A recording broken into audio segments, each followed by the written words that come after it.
was 2 weeks after the day she turned 18, all dressed in white, going to the church that night. She had his box of letters in the passenger seat, 6 pence in a shoe, something borrowed, something blue. And when the church doors open up wide, she put her veil down, trying to hide the tears.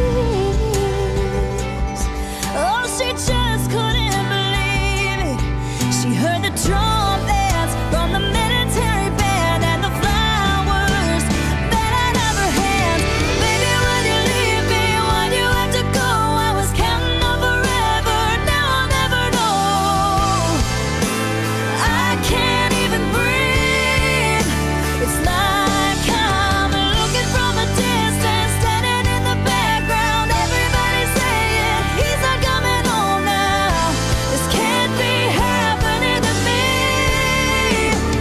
This is just a dream. Guess I'm just nervous about tomorrow.